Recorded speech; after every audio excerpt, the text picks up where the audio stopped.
senang kembali bisa bertemu dengan Bapak Ibu semua.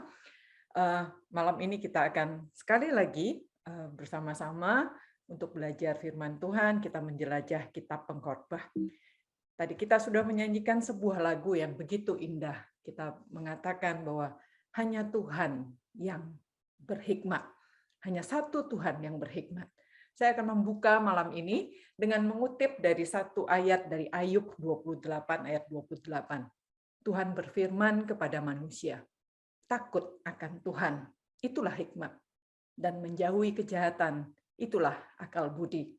Mari Bapak Ibu sekalian, saya ajak kita tunduk kepala, kita berdoa.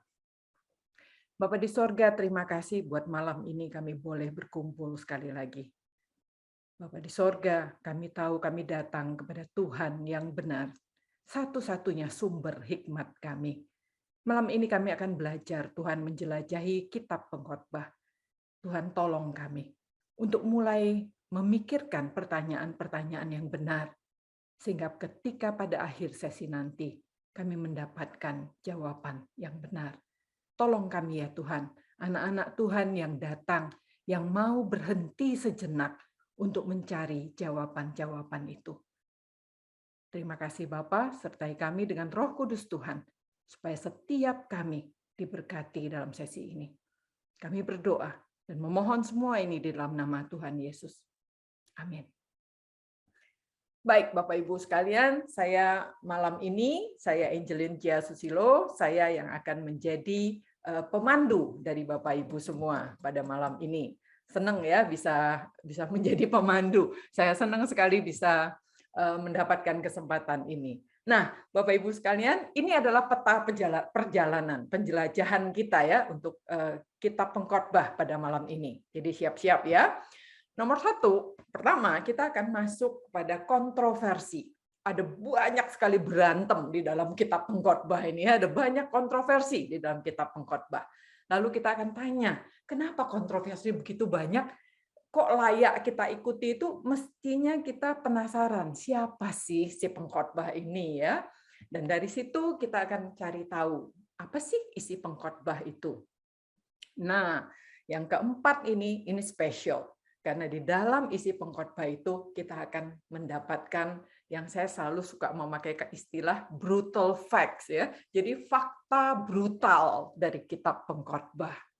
Nah, sehingga Bapak Ibu sekalian, kita akan masuk ke dalam penjelajahan kitab Pengkhotbah ya bersama teman jelajah. Nah, Bapak Ibu sudah siap-siap belum? Backpack-nya udah dibawa belum? Alat-alatnya sudah dibawa belum? Dan yang paling penting adalah apakah buku kita sudah siap ya. Nah, kita akan memakai buku ini dan buku ini dipandu oleh Bapak Philip Satterthwaite ini. Beliau adalah dosen Perjanjian Lama dari Seminari Teologi Malaysia sejak tahun 2010. Beliau seorang praktisi medis terlatih yang bergelar PhD dalam Perjanjian Lama dan telah menulis buku tentang Rut, Yehezkiel, Mazmur, dan juga Esther. Nah, kita akan menjelajah ya, dan kita bersyukur sekali Pak Philip ini membantu kita benar-benar detail di dalam menolong kita mempelajari kitab Pengkhotbah. Lalu setelah kita masuk menjelajahi, kita akan menemukan banyak pertanyaan. Dan pertanyaan-pertanyaan juga itu menantang kita kan. Apakah itu sama dengan pergumulan kita? Dan kemudian kita akan melihat ya pada bagian akhir signifikansi, pentingnya kitab Pengkhotbah ini apaan sih gitu ya. Ini akan pertanyaan yang akan muncul di benak kita adalah mengapa kitab seperti ini yang penuh dengan kontroversi ada di dalam Alkitab? Dan yang kedua, mengapa kita perlu kitab ini? Nah, itu akan menjadi peta perjalanan kita. So, siap-siap Bapak Ibu, pasang sabuk pengamannya, kita akan segera masuk di dalam penjelajahan kita. Yang nomor satu, jadi kita akan siap-siap manjat gunung ini ya, untuk menjelajah, menempuh gunung yang tinggi itu. Nah, pertama kita akan masuk ke dalam kontroversi dari kitab Pengkhotbah. Saya sebagai perempuan ya, ketika pertama kali baca Pengkhotbah, saya paling kesel dengan ayat ini, Bapak Ibu. Di antara 1000 orang, kudapati seorang laki-laki yang kuhormati, kata si pengkhotbah. Tetapi di antara mereka nggak ada wanita yang kuhargai. Cilaka. Ya. Jadi sebagai perempuan, wah panas nih ya. Aduh, kok bisa begini ya? Ada statement seperti ini kok ada di dalam Alkitab gitu ya. Dan ini firman Tuhan loh. Nah, lalu kita baca lagi. Manusia, kata pengkhotbah nih, nggak lebih beruntung dari binatang. Sebab bagi keduanya, hidup itu sia-sia. Aduh, gitu ya. Nah, kontroversi berikutnya lagi kita lihat. Hari kematian lebih baik daripada hari jadi. Wah, masa sih? Gitu ya. Kita mulai bertanya, Bapak Ibu ya. Lalu, tentang kerja keras. Pengkhotbah mengatakan segenggam ketenangan. Lebih baik daripada 2 genggam jerih payah dan usaha menjaring angin. Sepertinya kerja keras itu tuh payah gitu ya. Lebih baik tenang. Tetapi di bagian berikutnya, orang yang sama menulis begini. Segala sesuatu yang dijumpai tanganmu untuk dikerjakan, kerjakan itu dengan sekuat tenaga.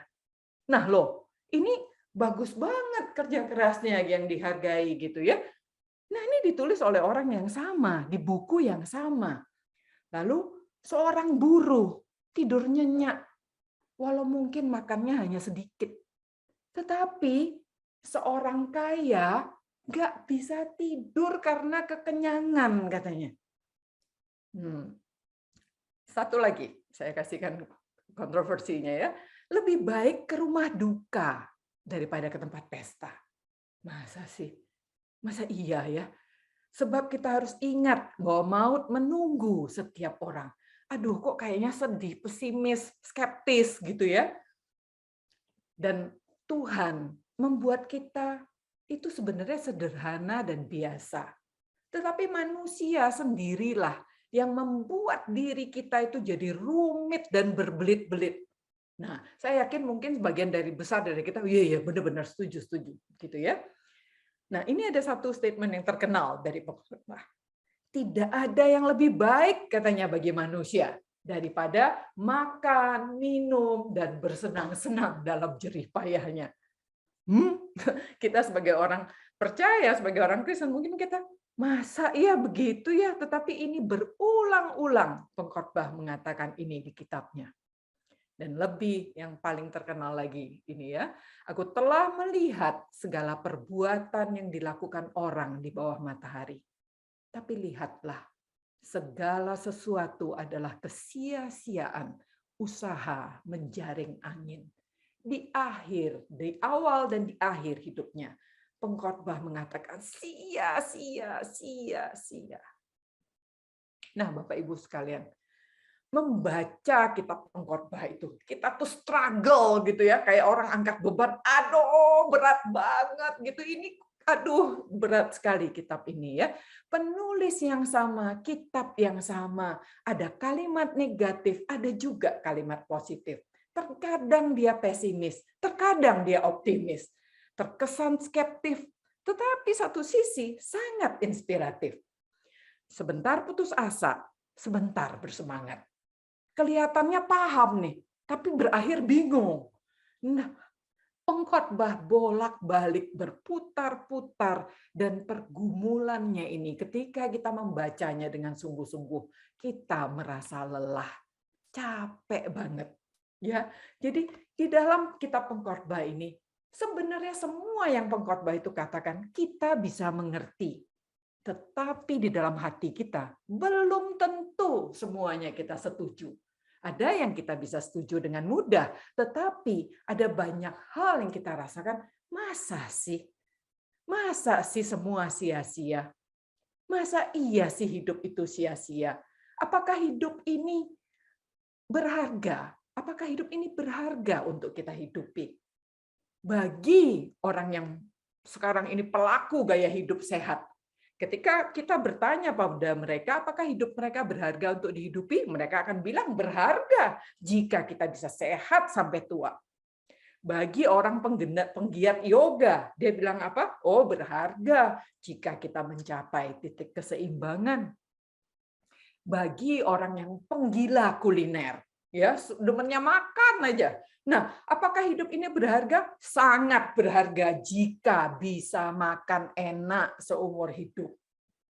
Bagi orang pembelajar, sangat berharga jika kita dapat belajar seumur hidup, ya, a whole life kita bisa belajar. Oh, berharga hidup itu.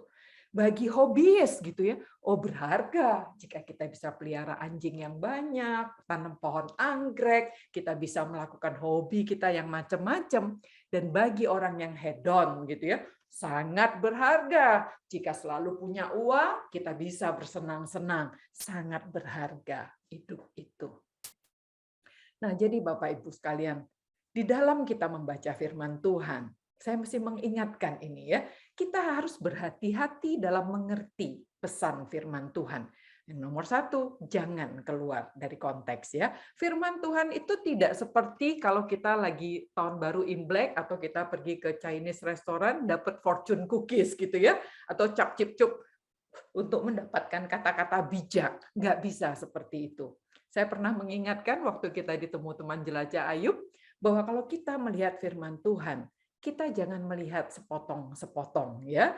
Dalam melihat gajah ini, orang yang dekat gading itu akan bilang, oh gajah itu seperti pedang. Orang yang dekat ekornya akan bilang gajah itu seperti tali. Orang yang dekat kuping akan lihat, oh gajah itu kayak lembaran karpet karet besar. Yang melihat kaki akan bilang gajah itu seperti pohon. Kita nggak bisa melihat firman Tuhan sepotong-sepotong seperti itu. Tetapi kita harus melihat firman Tuhan itu dengan memakai kacamata yang utuh ya, melihatnya sebagai satu keutuhan gambar. Nah, sehingga kita masuk ke dalam, setelah kita melihat kontroversi itu, kita diingatkan, jangan ambil comot-comot dulu ya. Memang nggak seperti itu kita harus membaca kitab Pengkhotbah. Jadi tidak boleh mengambil kitab Pengkhotbah hanya sedikit-sedikit terus kita membenarkan diri kita. Nah, untuk itu, kitab ini ditulis oleh seorang yang sangat luar biasa. Untuk itu kita mesti cari tahu, siapa sih yang nulis kitab Pengkhotbah? Yang nulis kitab Pengkhotbah itu ada banyak perdebatan, tetapi saya pribadi setuju dengan sama seperti Pak Philip, setuju bahwa yang menulis kitab ini adalah Salomo, ya, Raja Israel, seorang penulis yang handal. Jadi Salomo itu jagoan menulis. Ketika dia masih sangat muda, dia menulis kitab Kidung Agung. Itu cerita tentang kisah cintanya. Wah, berbunga-bunga begitu ya, pada seorang perempuan belia. Ketika dia separuh baya, dia menulis kitab Amsal. Nah, ini kitabnya sudah penuh hikmat ya, penuh wejangan untuk menasehati anak-anaknya. Begini loh harusnya hidup di dunia ya. Kalau kamu ketemu perempuan, harus memperlakukan mereka dengan sama perempuan yang nakal dan perempuan yang bijak harus bisa dibedakan. Dia dengan bijak menasehati anak-anaknya.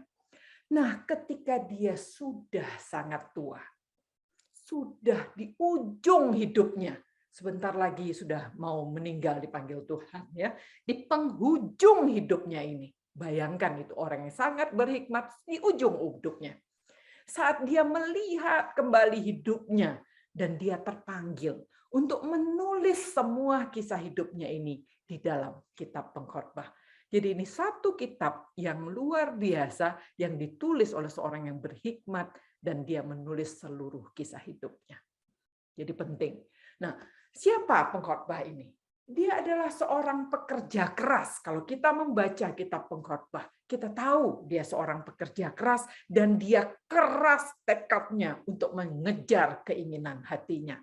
Salomo di dalam mengerjakan segala sesuatu, dia bekerja keras, enggak setengah-setengah, satu kesungguhan yang mengagumkan. Ya, dia mengatakan di Pengkhotbah 2, saya hanya dari 4 sampai 9 yang saya singkat ya Bapak Ibu ya. Aku melakukan pekerjaan-pekerjaan besar, mendirikan bagiku rumah-rumah, menanami bagiku kebun-kebun anggur, taman-taman, menggali kolam-kolam dan lain sebagainya.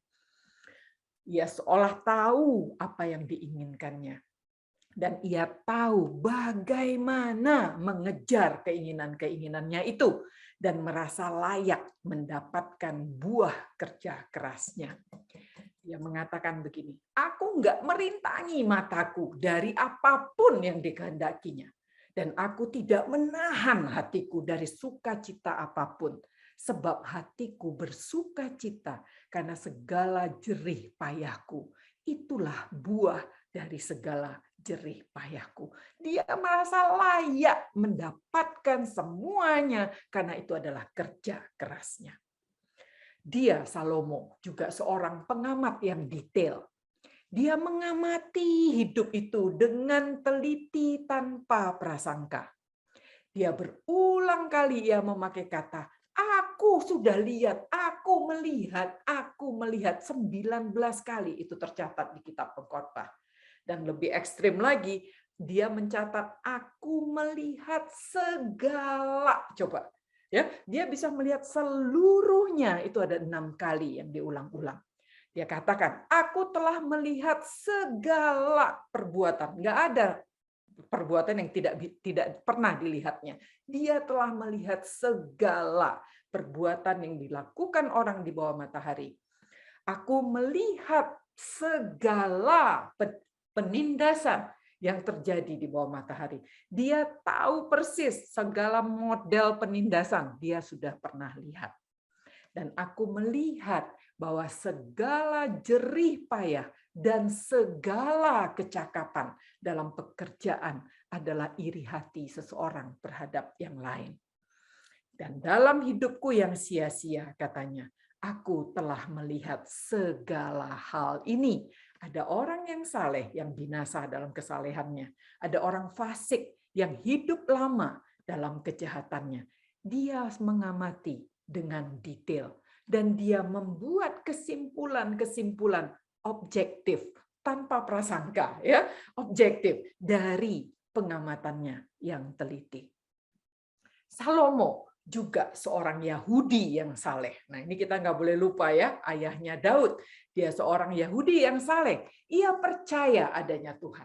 Dia nggak pernah mempertanyakan keberadaan Tuhan. Kita juga bisa menemukan itu di sepanjang kitab Pengkhotbah. Berulang kali dia bilang, itu pun Tuhan yang kasih. Itu pun Tuhan yang kasih. Ia percaya ada Tuhan. Nggak masalah dengan itu. Dia tidak mempertanyakan keberadaan Tuhan. Dalam hatinya, ia percaya betul Tuhan itu adil, Tuhan itu bijak, dan punya semua jawaban. Tetapi kenyataan di dalam hidup yang dia lihat di dalam pengamatannya itu, kok nggak menunjukkan bahwa Tuhan itu adil, kok Tuhan itu nggak bijak gitu ya, kok Tuhan itu nggak punya jawaban. Jadi ada yang bertentangan di dalam dirinya. Ia bingung dan gelisah. Ada pergulatan dalam hati dan pikirannya. Ia terus tanya, tapi Tuhan seolah diam. Tuhan tidak memberinya jawaban apa-apa.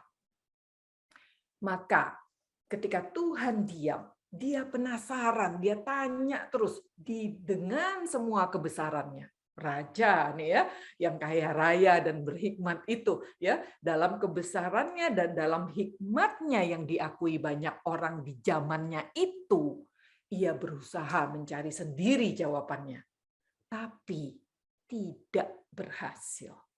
Ya, nah di dalam keputusasaannya, ia menyimpulkan kesia-siaan atas kesia-siaan, kata Pengkhotbah, segala sesuatu adalah sia-sia.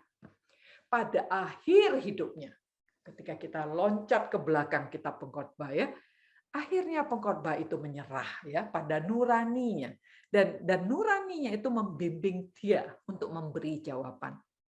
Takutlah akan Tuhan. Tetapi ketika kita membaca bagian itu, Bapak Ibu Saudara sekalian, kita tetap melihat bahwa Salomo tidak dapat menjelaskan mengapa. Nah, Salomo, ini sifat yang saya paling suka dari Salomo adalah seorang yang punya nyali, nyalinya gede Salomo itu. Seorang yang bernyali, nyali untuk apa? Nyali untuk berhenti dan bertanya. Ia menyebut dirinya Kohelet, ya, dalam bahasa aslinya pengkhotbah itu adalah Kohelet. Kohelet itu ada yang menerjemahkan sebagai pembicara, ada yang menerjemahkan sebagai pengajar, tapi saya paling suka diterjemahkan sebagai filsuf, ya, filosofer, Philo dan Sophia.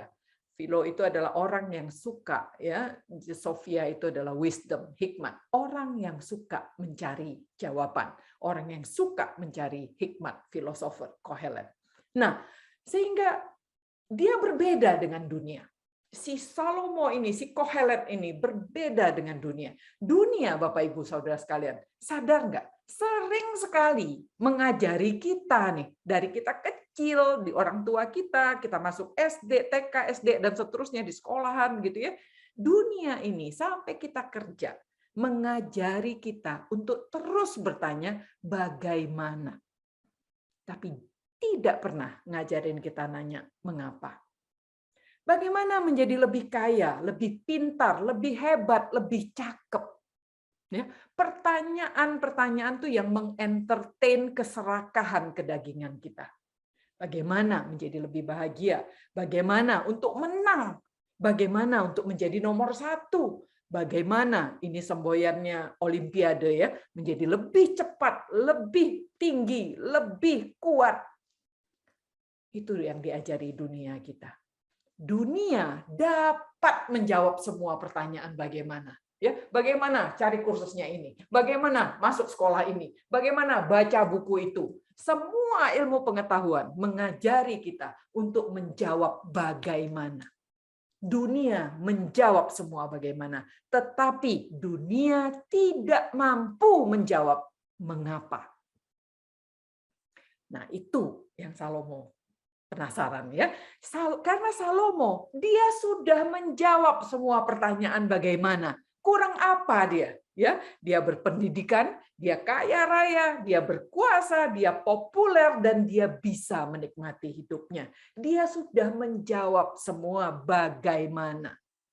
Tetapi ada kegelisahan di dalam dirinya. Kenapa bagaimana yang sudah terjawab itu nggak bisa memuaskan dia? Ada kegelisahan yang terus-menerus berontak di dalam dirinya yang memaksanya untuk terus bertanya. Dan ini dia, Salomo, seorang yang punya nyali untuk terus bertanya. Dan dia sampai pada pertanyaan yang paling penting, mengapa? Pertanyaan yang tidak bisa dijawab oleh dunia. Dengan sepenuh hati, dia mencari jawaban dari pertanyaan, mengapa? Ia mempersiapkan dirinya.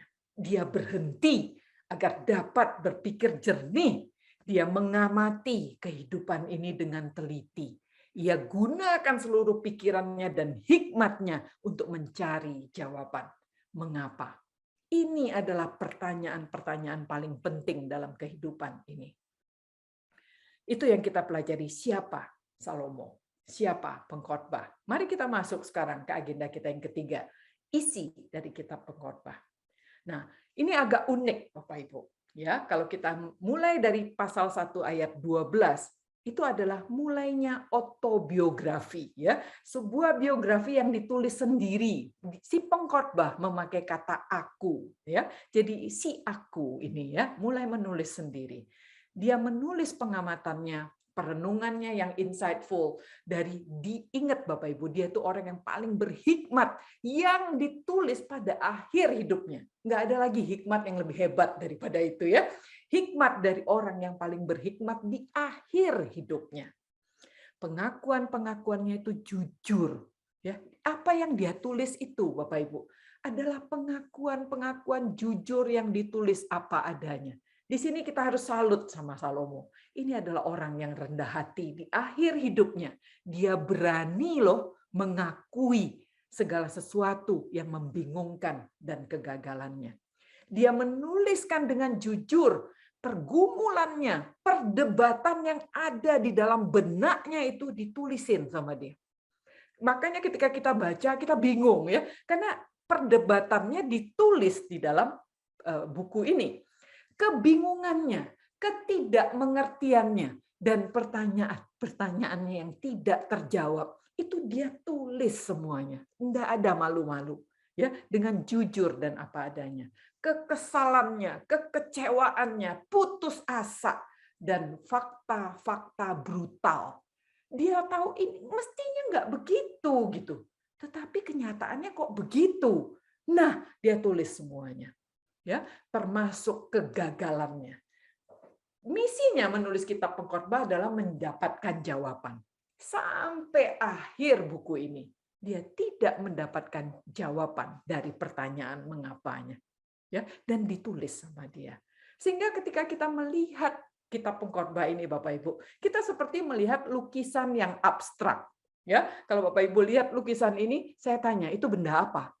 Semua kita mungkin bilang gunung, laut, bunga, bintang, suka-suka kita, begitu ya. Karena ini abstrak, kita bingung. Setiap kita bisa menginterpretasikannya itu berbeda-beda. Nah, itu adalah isi dari kitab Pengkhotbah. Bersyukurnya ada pembukanya, ya, dibuka narasi oleh narator. Nah, ini penting pembukaannya ini untuk membantu kita mengerti. Dia memperkenalkan, ini loh si pengkhotbah, ya. 3 ayat pertama itu paling penting, nanti kita akan bahas. Lalu dia memberikan gambaran isi pesan yang akan disampaikan oleh si pengkhotbah ini. Ini pengkhotbah unik nih, gayanya khas nih. Ini orang antik memang ya. Nah, itu dijelaskan oleh narator. Dan kemudian ditutup juga oleh narasi dari narator. Pasal 12 ayat 8 sampai 14 ya. Dia menceritakan tentang evaluasi atas argumen dan pesan-pesan si pengkhotbah ini itu begitu ya, dan kepada siapa penulisan kitab ini ditujukan. Di situ kita tahu, oh, pengkhotbah itu menulis untuk siapa toh gitu ya. Nah, itu kita tahu siapa ditujukannya kitab ini. Nah, sehingga pembukaan dan tutup ini ketika kita melihat lukisan kita yang di kanan ini Bapak Ibu, ini adalah menjadi figuranya. Ya, jadi pembuka dan penutup ini memberikan figura dari gambar abstrak ini supaya kita tahu itu selesai begitu ya. Kalau gambar abstrak tidak diberikan figura, dia bisa mabur kanan kiri begitu kan. Tapi kalau kita memberikan dia frame, kita tahu selesai sampai di situ. Sehingga kitab ini Bapak Ibu tidak mudah dibaca dan tidak mudah dimengerti. Jadi Bapak Ibu jangan mules dulu ya. Kitab ini memang tidak mudah dibaca dan tidak mudah dimengerti. Seperti melihat lukisan abstrak tadi. Kita mungkin perlu mundur sedikit mengamati. Perlu maju sedikit.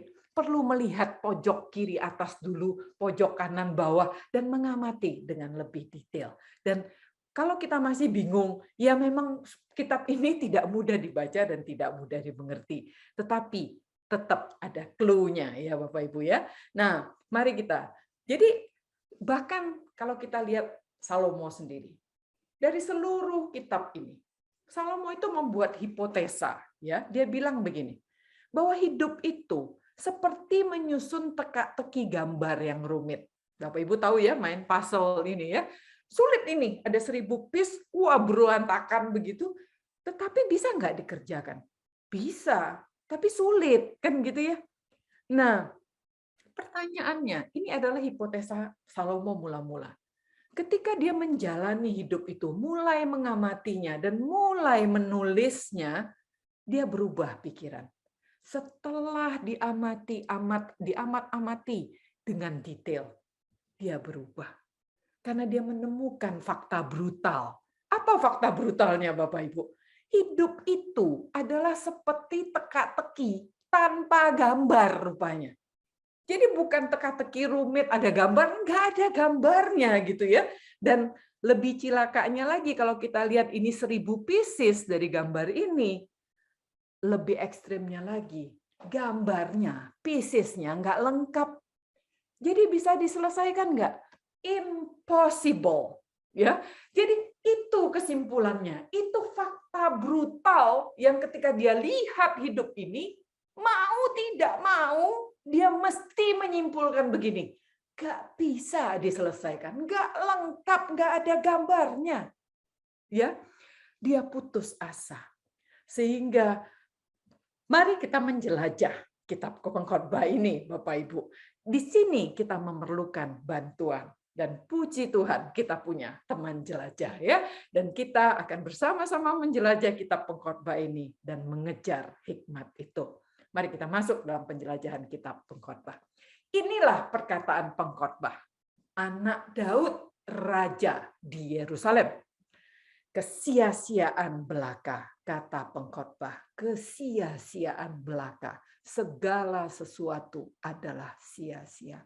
Kata sia-sia itu adalah artinya uap, ya. Seperti mungkin kalau udara dingin kita bicara, ketika nafas kita keluar kita bisa lihat. Tetapi apakah kita bisa lihat selamanya? Sebentar saja hilang, ya. Nah, itu yang pengkhotbah bilang, bahwa hidup itu, segala sesuatu itu seperti nafas itu, terlihat tapi hilang. Seperti kalau kita main balon itu ya, bubble, bikin gelembung-gelembung dari sabun itu. Kelihatan indah, rainbow, pelangi gitu. Tapi begitu disentuh, dia bubar. Dan nggak kelihatan apapun lagi. Dan tidak ada jejaknya. Nah, itu yang dikatakan. Sekali lagi saya ingetin Bapak Ibu, ini ditulis oleh orang yang sudah sangat tua dan berhikmat, dan di akhir hidupnya dia bilang sia-sia, sia-sia. Aduh, sedih ya. Apa gunanya manusia berusaha dengan jerih payah di bawah matahari? Mari kita membuka buku kita, teman jelajah, di hari kedua, Bapak Ibu ya. Kalau Bapak Ibu yang punya bukunya bisa lihat di hari kedua, paragraf kedua ya. Kita akan mulai baca di sini. Apa gunanya manusia berusaha dengan jerih payah di bawah matahari? Nah, di ayat ini Pak Philip ini ngajarin kita ya, membantu kita untuk menangkap apa yang penting. Di ayat 3 ini, apa gunanya manusia berusaha dengan jerih payah di bawah matahari? Di ayat ini pengkhotbah memperkenalkan sejumlah istilah kunci.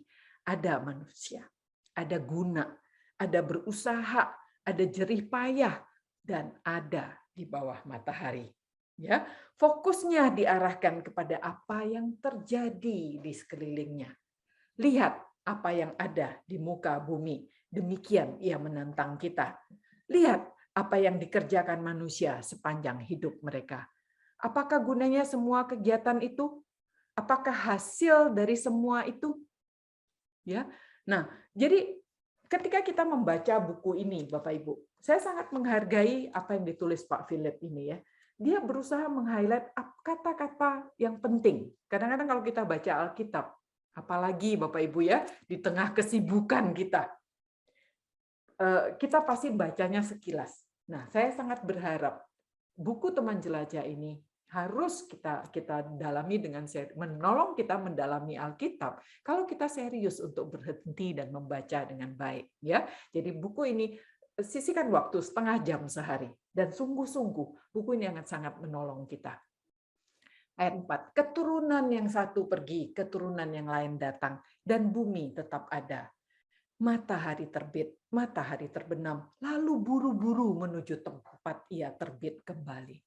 Ini sebuah foto yang luar biasa, judulnya Matahari Terbit. Foto ini diambil setiap bulan pada tempat yang sama, pada jam yang sama. Ya, ini yang kita bisa membayangkan apa yang pengkhotbah bilang. Matahari terbit, matahari terbenam, buru-buru. Ya, kita melihat ada pergerakan, terus kita selesai pun hidup kita, matahari itu akan terus berputar, gitu ya, terbit dan terbenam. Angin bertiup ke selatan, lalu berputar ke utara. Terus-menerus ia berputar. Dalam putarannya, angin itu kembali. Semua sungai mengalir ke laut, tapi laut tidak juga menjadi penuh. Kemana sungai mengalir? Ke situ sungai mengalir selalu. Nah, kita membaca kembali dari masih hari yang kedua. Pengkhotbah ayat 1, pasal 1 ayat 4 dan 7 ini menyorot kontrasnya masa hidup kita yang singkat. Ketika generasi datang silih berganti dan bumi terus ada. Manusia lahir dan mati, tetapi bumi tetap ada. Matahari terbit dan tenggelam. Angin terus bertiup terus-menerus. Air sungai tak henti-hentinya mengalir ke laut. Apa dampak? Pertanyaan penting yang ditanyakan oleh teman jelajah membantu kita. Apa dampak dari keberadaan manusia terhadap siklus alam ini? Jawabannya nyaris tidak ada. Hidup kita seperti komuter ini ya, seperti merry-go-round ini ya, putar-putar, mungkin kelihatan indah, mungkin musiknya enak, tapi putar terus sampai suatu ketika aus, sampai suatu ketika tidak bisa berputar lagi dan selesai. Hidup kita berputar-putar-putar, nyaris tidak ada. Segala sesuatu menjemukan, sehingga tak terkatakan oleh manusia. Mata tidak kenyang melihat, telinga nggak puas mendengar. Apa yang pernah ada, akan ada lagi. Apa yang pernah dibuat, akan dibuat lagi. Tidak ada sesuatu yang baru di bawah matahari. Adakah sesuatu yang dapat dikatakan, lihat ini baru. Tetapi itu sudah ada, lama sebelum kita ada. Semua orang itu hanya bisa berbohong. Kenang-kenangan dari masa lampau tidak ada. Dari masa depan yang masih akan datang pun tidak akan ada kenang-kenangan pada mereka yang hidup sesudahnya. Ketika saya menunjukkan gambar-gambar di sebelah kanan ini, Bapak Ibu, tanya kepada anak-anak generation Z ya, anak-anak yang 15 tahun ke bawah, mereka nggak tahu ini siapa. Ya, saya yakin betul kita-kita yang usianya 40 tahun ke atas tahu betul siapa mereka. Saya sendiri kalau ditanya, siapa nama kakek buyut saya nggak tahu, nggak pernah kenal. Ya, kakek saya pun saya tahu namanya, tapi saya nggak pernah kenal siapa orangnya. Jadi generasi manusia, kita bisa ingat berapa banyak sih? Paling 2 generasi. Demikian juga Bapak Ibu, ketika kita punya anak, kita kenal anak kita, kita punya cucu, apa kita kenal cucu kita sebaik anak kita? Mungkin enggak. Cicit kita mungkin lupa namanya siapa. Manusia mungkin cuma rentangnya hanya 2 generasi. Sehingga apa yang dikatakan pengkhotbah di sini benar-benar harus menohok kita. Ya, nah kita kembali lagi nih di hari kedua. Pernahkah Anda bertanya, warisan atau kenangan apa yang Anda tinggalkan bagi anggota keluarga dan orang lain ketika Anda wafat? Bagaimana Anda mau diingat? Pengaruh apa yang telah Anda berikan semasa hidup? Ini adalah pertanyaan-pertanyaan yang menonjok kita, Bapak Ibu. Jadi ketika kita kembali menggunakan buku ini, pelan-pelan ya. Jadi jangan buru-buru membacanya. Ada bagian jurnal, Anda catat jawabannya di situ. Nah, perikop kita pada hari ini katanya ya, si pengkhotbah menyajikan sejumlah jawaban yang tadi kita sudah baca. Jawaban yang terus terang, tapi sulit kita terima. Nggak bisa kita terima. Dampak apa yang dihasilkan dari hidup kita?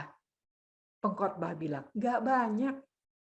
Akankah kita diingat boro-boro ya dalam jangka panjang? Sama sekali tidak. Mules nggak? Bisa terima nggak? Fakta brutalnya. Terima nggak terima, faktanya begitu. Ya, nah ini yang pengkhotbah berani. Sehingga pengkhotbah bilang, ketika hidup itu nggak ada gunanya, ketika hidup kita tuh cuman berputar-putar, cuman boro-boro, cucu gitu, cicit gitu, cucu aja mungkin nggak inget sama kita. Ketika hidup itu hanya berputar-putar di bawah matahari, makanya pengkhotbah bilang, nggak ada yang lebih baik bagi manusia daripada makan dan minum dan bersenang-senang dalam jerih payahnya. Itu kesimpulannya pengkhotbah. Ketika dia melihat hidup itu berputar-putar di bawah matahari, dia menulis memang nggak ada yang lebih baik daripada hidup sekarang ini, eksis sekarang ini ya, bersenang-senang hedon sekarang ini. Jadi apa bedanya pengkhotbah dengan orang dunia? Penggemar kuliner yang bilang, oh saya berharga hidup saya, kalau saya sampai tua saya tetap bisa makan enak.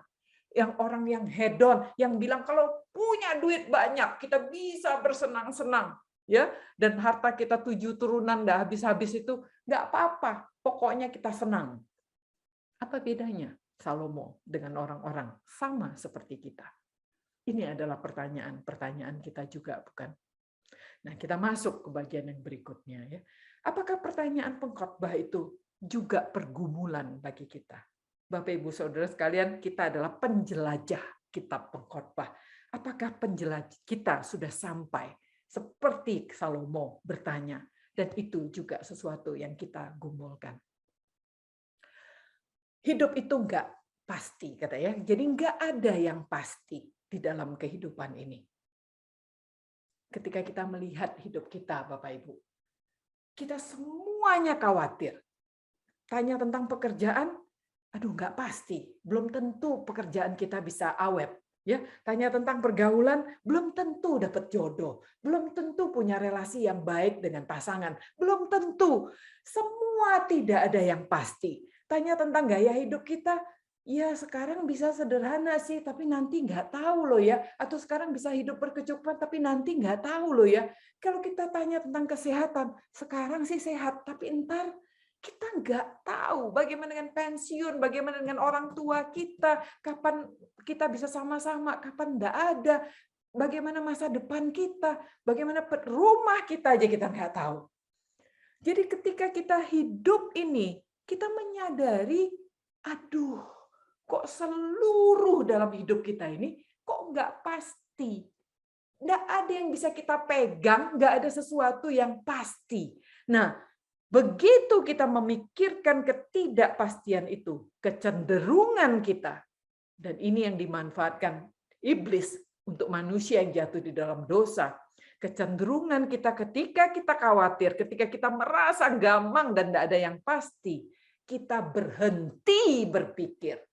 Dan kita udah deh kerja aja deh, ya udah deh langsung aja deh, ya udah, dan hidup kita langsung berputar, sibuk, bangun pagi kerja, pulang malam tidur, besok pagi berangkat lagi, begitu terus. Ya, begitu terus, kita nggak sempat lagi nanya kemana kita mau pergi sebenarnya, ngapain kita, yang seperti tali ilustrasi yang kita lakukan, ya kita naik taksi dan jalan pak, cepat pak, mau kemana? Nggak usah tanya-tanya, saya nggak punya waktu, saya lagi buru-buru, jalan aja. Ini yang terjadi dengan hidup kita karena kebanyak sekali yang tidak pasti dan kita takut untuk memikirkannya. Hidup itu tidak ada yang pasti di dalam kehidupan, tetapi ada satu yang pasti, Bapak Ibu, yang akan kita hadapi. Yang pasti adalah kematian. Jangan lupakan itu. Jangan lupakan itu. Kita akan pasti mati, setiap kita. Untuk itu, Bapak Ibu, mari kita berhenti dan mari kita berpikir. Apa benar hidup itu hanya untuk makan, untuk gaya, untuk kuasa? Apa iya? Mengapa kita ada sebenarnya? Dan sebenarnya apa tujuan hidup kita ini? Kita frustrasi dengan semua ini, bukan? Tetapi di dalam hati kita nggak mau frustrasi. Kenapa? Karena Tuhan ciptakan kita untuk kekekalan. Karena kita adalah pembawa citra Tuhan. Ada sesuatu di dalam hati kita yang terus berontak dan bilang, enggak, kita enggak setuju dengan Salomo. Kita enggak setuju dengan pengkhotbah. Karena hidup kita diberikan sebagai pembawa citra Tuhan. Nah, itu gunanya kita belajar signifikansi dari kitab pengkhotbah. Mengapa kitab pengkhotbah ini ada dalam Alkitab? Ini kitab yang kontroversial. Dia fokus pada takdir, bukan iman. Fokus pada bersenang-senang, bukan kekudusan hidup. Fokus pada dunia materi sekarang, bukan dari surga spiritual kelak. Kitab ini membuat kita tertekan, bukan terinspirasi. Penuh dengan fakta brutal yang menyesakkan kita. Namun, Bapak Ibu Saudara sekalian, baik orang Yahudi ataupun orang Kristen, sepakat kitab pengkhotbah itu harus masuk dalam kanon Alkitab. Termasuk seperti kitab hukum ya, dari Kejadian sampai Ulangan, kitab sejarah Yosua sampai Ester, dan kitab pengkhotbah ada di kitab hikmat bersama-sama dengan Ayub, Mazmur, Amsal, pengkhotbah, Kidung Agung ya. Kitab yang enggak gampang karena ini adalah kitab hikmat. Juga di dalam kitab kanon ada kitab nabi-nabi besar dan ada nabi-nabi kecil. Jadi pertanyaannya Bapak Ibu, Jadi apa mungkin kita yang seharusnya dengan rendah hati untuk mengakui bahwa sebenarnya kok aku ya enggak ngerti ya. Ya. Nah, signifikansi kedua dari kitab pengkhotbah adalah mengapa kita perlu kitab pengkhotbah ini. Ini adalah warisan yang paling berharga dari sang pengkhotbah bagi anak-anaknya. Ya, jadi kalau kita baca pengkhotbah 12 ayat 12, di situ kita tahu pengkhotbah menujukan kitab ini kepada anaknya, dan ini adalah warisannya yang paling berharga. Ya, bukan uang, bukan jabatan, bukan kuasa. Ini adalah warisannya yang paling berharga. Puji Tuhan, Bapak Ibu. Ketika dia menulis untuk anaknya, dan ini dimasukkan ke dalam kanon Alkitab, siapa yang mendapat berkatnya? Kita. Kita mendapat kesempatan yang sama untuk menerima warisan yang sama. Warisan yang sangat berharga dari seorang berhikmat yang berjiwa besar, rendah hati, yang telah punya nyali untuk mengajukan pertanyaan-pertanyaan yang benar. Pertanyaan-pertanyaan yang mungkin kita juga nggak mau pikirin. Dia mau berhenti untuk mencari jawaban dan melakukan dengan mengamat-ngamati segala sesuatu. Dia berani jujur mengatakan apa adanya. Tidak gampang, Bapak Ibu ya, berani jujur. Diketawain orang nggak apa-apa. Dilecehkan orang nggak apa-apa, dia berani jujur apa adanya, menyatakan apa yang dia alami, apa yang dia rasakan. Dia jujur kasih tahu ketidakmengertiannya, termasuk kegagalannya. Aku telah membulatkan hatiku untuk memahami hikmat pengetahuan kebodohan dan kebebalan, tetapi aku menyadari bahwa ini pun adalah usaha menjaring angin. Dia mengakui dia gagal. Dia nggak bisa, dia nggak tahu. Tetapi ini tetap sebuah warisan sangat berharga. Kenapa? Tujuannya itu agar kita tidak melakukan kesalahan yang ia lakukan. Dia bilang sama anak-anak muda di akhir kitab pengkhotbah. Kita loncat ke pasal 11 ya. Bersukarialah hai pemuda dalam kemudaanmu. Biarlah hatimu bersuka pada masa mudamu dan turutilah keinginan hatimu dan pandangan matamu. Tetapi ketahuilah bahwa karena segala hal ini Allah akan membawa engkau ke pengadilan. Ingat, engkau akan mati dan mati itu pasti. Ya. Di ayat 12 ayat 1. Ingatlah akan penciptamu pada masa mudamu sebelum tiba hari-hari yang malang dan mendekat tahun-tahun yang kau katakan tidak ada lagi kesenangan bagiku di dalamnya. Dia sudah sampai di umur itu, sudah nggak bisa bersenang-senang, sudah jalannya terseok-seok, makan pun giginya udah copot. Dia bilang sama anaknya, jangan. Ya, kamu mesti ingat penciptamu ketika engkau muda. Jangan seperti aku ketika aku sudah tua. Nah, sehingga Bapak Ibu, itu penjelajahan kita malam ini. Tapi apakah sudah selesai? Enggak. Kita udah melewati kontroversi, siapa pengkhotbah, isi pengkhotbah, fakta brutalnya apa. Kita sudah menjelajah bersama TJ, kita sudah tahu pertanyaan pengkhotbah dan pergumulan kita, dan signifikansi kitab pengkhotbah. Mengapa kitab ini ada dalam Alkitab? Mengapa kita perlu kitab ini? Tetapi yang paling penting, ada pesan penting dan mendesak yang menjadi top priority kita. Kita perlu menjelajahi dan merenungkan kitab ini. Jadi Bapak Ibu, sesi kita malam ini tidak membuat Anda, udah deh, kan udah tahu kitab pengkhotbah, nggak usah. Justru tidak ya, kita perlu menjelajahi dan merenungkan kitab pengkhotbah dan itu top priority, urgent and important, mendesak dan penting. Ya, sebuah pembelajaran yang sangat berharga dari perjalanan hidup orang paling berhikmat yang sudah hampir berakhir. Jangan lewatkan pembelajaran ini, Bapak Ibu. Penting, buka Alkitab itu. Ya, sebuah tragedi, perjalanan yang terasa pahit, menyakitkan, namun tidak terbantahkan dan nggak bisa diperbaiki. Seseorang seperti Salomo memanfaatkan setiap kesempatan, ambil, kumpul, tumpuk, tetapi sebenarnya dia nggak menyadari yang terpenting, justru yang terlepas dan hilang.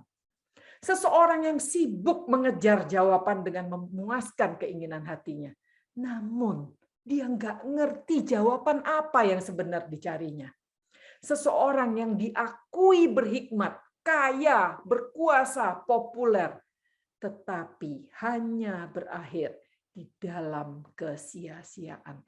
38 kali dia meratap sia-sia, sia-sia. Bayangkan seorang tua yang hampir mati, seorang yang demikian berhikmat dan berkuasa, di akhir hidupnya dia meratap sia-sia, sia-sia. Dia melolong-lolong dan mengatakan sia-sia. Mengapa? Karena hidup di dalam dunia yang tidak pasti ini. Karena dia hidup dalam dunia yang tidak pasti ini, dia udah tahu nih dia hidup dalam dunia yang tidak pasti. Ia memilih mencarinya dalam dua dunia. Dunia pertama, di bawah matahari.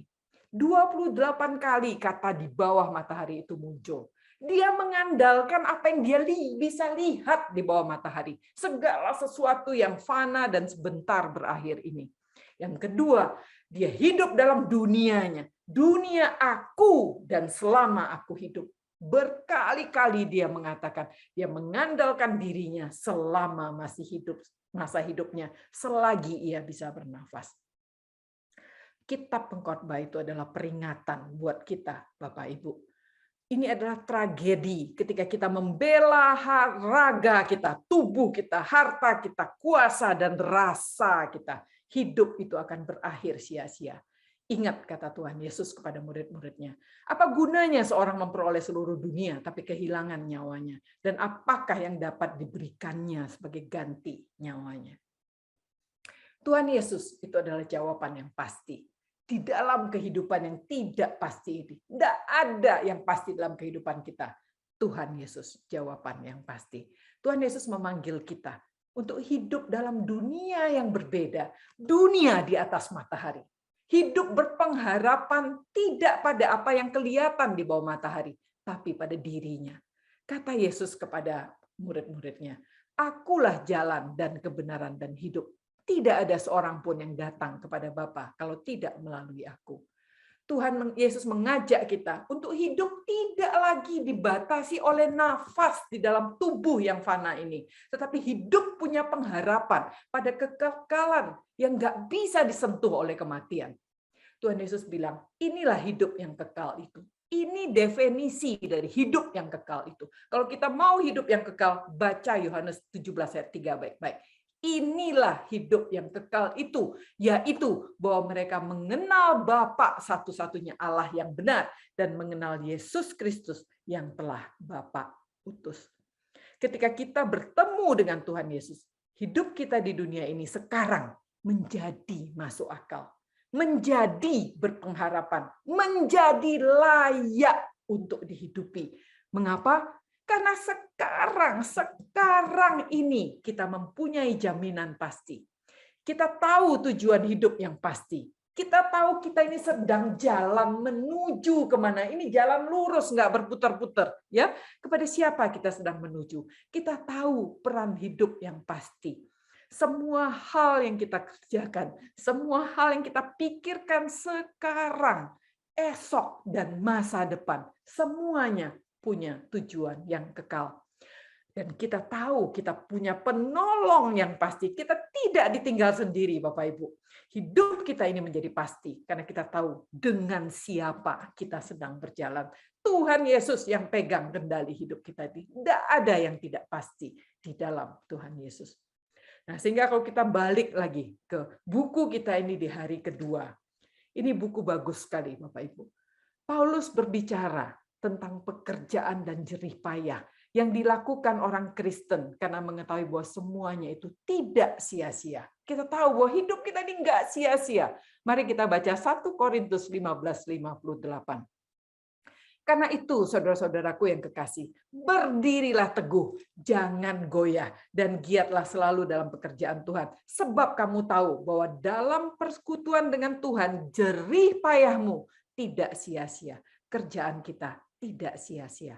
Tidak hanya pekerjaan yang terkait urusan gerejawi, tapi pekerjaan apa saja yang dilakukan dalam nama Tuhan Yesus, yang rupanya menyangkut pekerjaan yang biasa dianggap sekuler sekalipun. Kolose 3 ayat 17 mengatakan, Dan segala sesuatu yang kamu lakukan dengan perkataan atau perbuatan, lakukan semua itu dalam nama Tuhan Yesus sambil mengucap syukur oleh Dia kepada Allah Bapa kita. Warisan rohani apa yang ingin Anda teruskan ketika Anda wafat? Pertanyaan-pertanyaan dalam buku Teman Jelajah ini Bapak Ibu betul-betul menolong kita untuk mendarat, ya, membaca firman Tuhan dan kembali dan mendarat. Matius 25 ayat 30, buku ini menyarankan kita membacanya dari Matius 24 ayat 35, yaitu langit dan bumi akan berlalu, tapi perkataanku tidak akan berlalu. Bapak Ibu, Anda harus meyakinkan, memastikan bahwa warisan yang Anda tinggalkan kepada anak-anakmu adalah firman Tuhan. Dan di 1 Timotius 5 ayat 24 mengatakan, dosa dari sebagian orang sangat jelas terlihat, sehingga menuntun mereka kepada pengadilan. Namun dosa dari sebagian orang lain baru akan terlihat kemudian. Demikian pula, ada perbuatan baik yang terlihat jelas, tetapi perbuatan baik yang tidak terlihat pun tidak akan terus tersembunyi. Apakah kita akan meninggalkan perbuatan baik atau dosa? Nah, sehingga Bapak Ibu, ini tips kita menjelajah kitab Pengkhotbah, ya. Jadi kitab Pengkhotbah ini rumit, ya, seperti lukisan abstrak ini yang harus dilihat dari jauh, dari dekat, kiri kanan dan lain sebagainya. Sehingga Anda mesti punya perlengkapan wajib, ya, penjelajahan seru kitab Pengkhotbah, bawa Alkitab. Alkitab adalah sesuatu yang mandatori, yang harus kita baca. Lalu kita pakai buku Teman Jelajah, buka. Mulai besok ada hari yang ketiga kita mulai Bapak Ibu, ya, dan terus satu hari demi satu hari sampai hari yang ke-30, dan pada hari yang ke-30 selamat 30 hari penjelajahan kitab Pengkhotbah telah selesai. Itu ada satu sukacita yang luar biasa ketika kita mendalami satu kitab, pelan-pelan kita punya Bapak Ibu. Nah, sehingga Tuhan berdaulat. Kesimpulan saya dari sini adalah Tuhan itu berdaulat mendatangkan kebaikan bagi orang yang mengasihinya. Mari kita baca sama-sama Roma 8 ayat 20-21 yang saya sudah parafrasekan, ya. Karena seluruh ciptaan telah ditaklukkan kepada kesia-siaan, bukan oleh karena kehendaknya sendiri, tapi oleh kehendak Tuhan yang telah menaklukkannya. Tetapi dalam pengharapan bahwa ciptaan itu sendiri juga akan dimerdekakan dari belenggu kebinasaan dan masuk ke dalam kemerdekaan mulia anak-anak Tuhan. Dunia mula-mula yang Tuhan ciptakan di zaman Adam dan Hawa, itu dunia yang punya tujuan, dunia yang bergerak lurus kepadanya. Tetapi kejatuhan kita di dalam dosa menyebabkan segala ciptaan ini ditaklukkan ke dalam kesia-siaan. Hidup ini menjadi berputar-putar dan akan berakhir di dalam kesia-siaan. Itulah hidup yang dihidupi Salomo, berputar-putar mengumpulkan kesia-siaan demi kesia-siaan karena ia memilih untuk hidup di bawah matahari dan hidup selama nafasnya ada. Kita juga akan mengalami hal yang sama, Bapak Ibu. Jika kita memilih untuk berpusat untuk apa yang terlihat di bawah matahari dan berpusat pada diri kita sendiri. Jadi Tuhan dalam kasih-Nya memang mengkondisikan keadaan berputar-putar ini. Sebenarnya untuk apa? Untuk memberi kita ruang dan waktu untuk berpikir. Apa sih yang sedang kita lakukan? Mengapa kita melakukannya? Sedang kemana sebenarnya kita menuju? Dan apa arti dan tujuan hidup ini? Mari kita sambut peringatan Pengkhotbah sebelum terlambat. Berhenti berputar-putar. Punya nyali untuk berpikir dan merenungkan hidup ini. Gigih di dalam mencari jawaban. Siapa sih kita? Dan apa sih panggilan kita? Di dalam pengharapan. Di Roma 8, 21, 20 dan 21 yang kita baca di atas, ya. Dalam pengharapan, mari memilih untuk melihat di atas matahari dan melihat di luar dari nafas kita ini, melihat kehidupan yang sesungguhnya, kehidupan kekal bersama Bapa kita dalam kemuliaannya. Jadi, mengapa hidup ini layak untuk diperjuangkan? Oh, layak karena hidup itu bukan sekedar bernafas. Hidup seperti rancangan Tuhan. Apakah hidup ini layak untuk diperjuangkan? Layak, karena hidup itu punya peran, hidup itu punya tujuan, hidup sebagai bagian dari rencana Tuhan. Apakah hidup ini layak untuk diperjuangkan? Ya, karena hidup di atas matahari, hidup dalam kekekalan, itu adalah hidup dari anak-anak Tuhan. Sehingga Bapak Ibu sekalian, jika kita hidup hanya sebatas nafas di bawah matahari, maka layak kita seperti Salomo mengutuki diri karena hidup kita hanyalah kesia-siaan. Mari kita mengejar hikmat. Itu yang kita pelajari di dalam Temu Teman Jelajah hari ini, Bapak Ibu. Mari selamat menjalani kitab Pengkhotbah. Mari sambut, saya ingetin sekali lagi. Mari, ini pelajaran kita malam ini yang harus Bapak Ibu ingat. Sambut peringatan Pengkhotbah sebelum terlambat. Berhenti berputar-putar. Stop sekarang. Bernyalilah untuk berpikir dan merenungkan hidup ini. Gigih dalam mencari jawaban siapa kita dan apa panggilan kita. Dan dalam pengharapan, mari memilih untuk melihat di atas matahari dan di luar nafas ini. Melihat kehidupan yang sesungguhnya, kehidupan kekal bersama Bapa dalam kemuliaannya. Percayalah Bapak Ibu, selalu ada matahari di balik langit yang kelam. Mungkin sekarang hidup kita lagi kelam, tetapi percaya janji Tuhan, ada matahari di balik langit yang kelam itu. Ini yang kita pelajari malam ini, Bapak Ibu, saudara sekalian. Kita akan menutup dengan satu statement yang pemikiran. Ketika saya mendoakan dan menggumulkan tentang acara ini, Bapak Ibu, dan ada satu yang Tuhan taruh menginspirasikan di kepala saya ya, tentang anak Daud. Kalau kita bilang anak Daud ya, siapa sih yang pernah pakai istilah anak Daud? Ada dua orang yang sangat signifikan. Yang pertama adalah si pengkhotbah, ya, Salomo. Dia mengatakan dirinya, inilah pengkhotbah anak Daud, raja di Yerusalem. Ayat pertama, ya, pasal 1 ayat 1, anak Daud. Tuhan Yesus kalau kita baca di silsilah di Matius 1 ayat 1. Inilah silsilah Yesus Kristus, anak Daud, anak Abraham.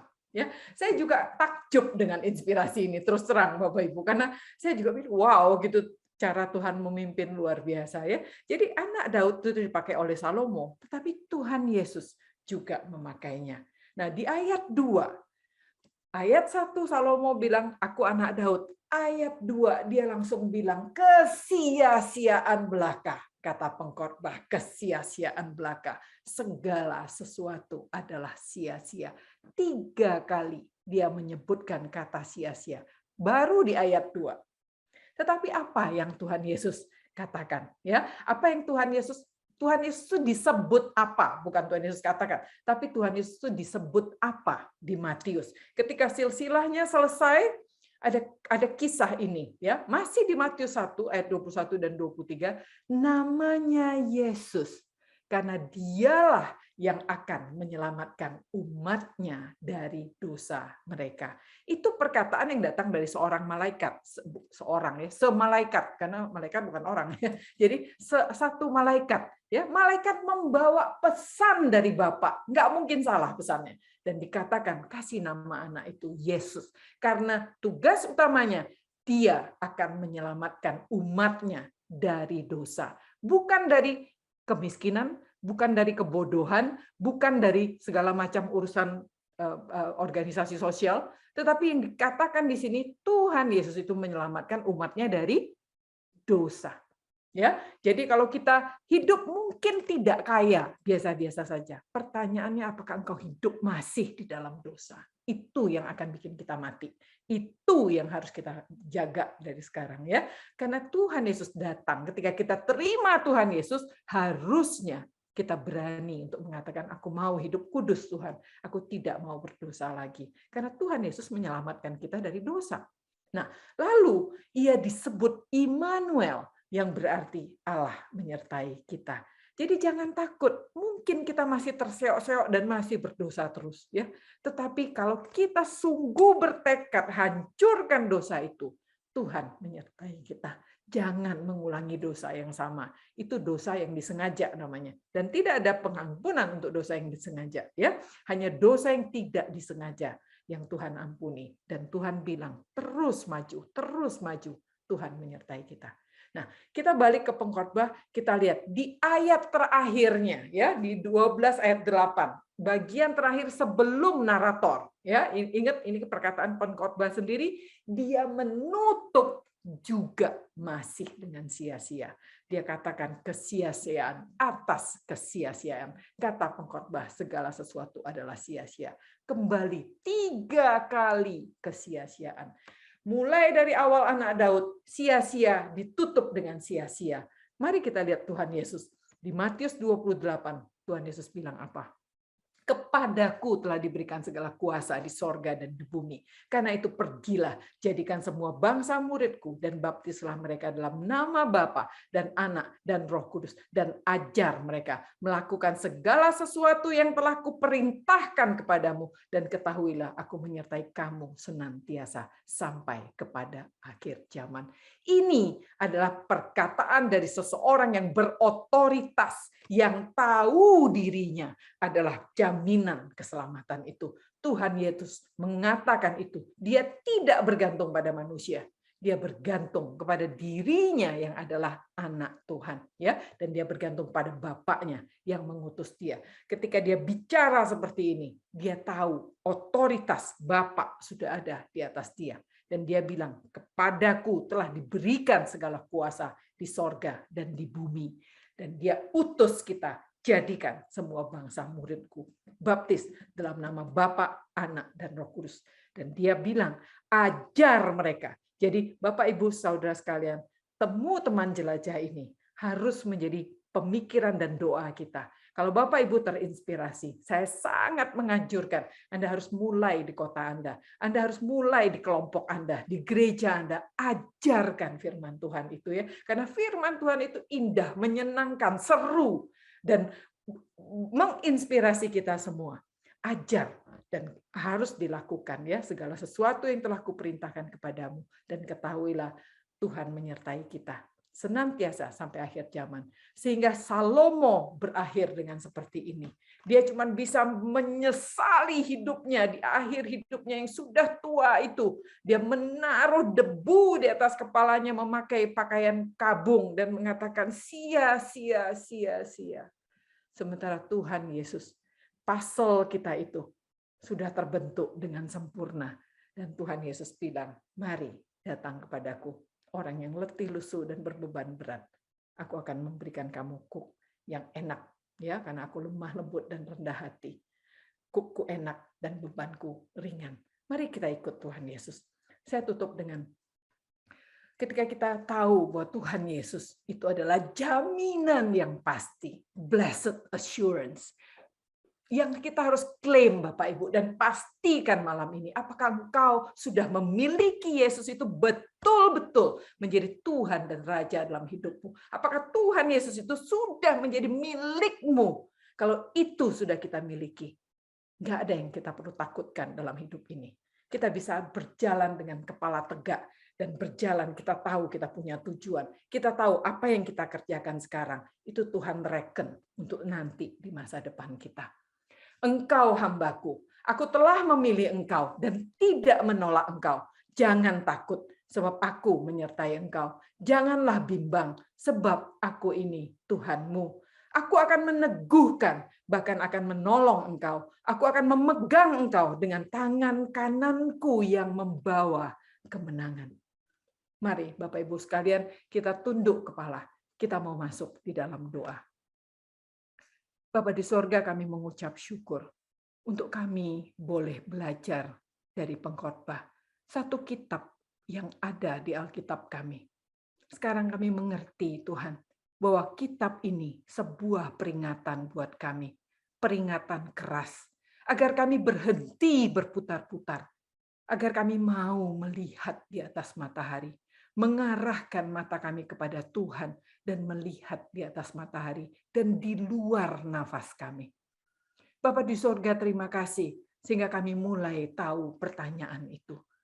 Mengapa? Mengapa kami ada? Dan apa panggilan kami yang Tuhan taruh untuk kemuliaan-Mu? Bapa di sorga, kami tidak hanya berterima kasih untuk pertanyaan itu.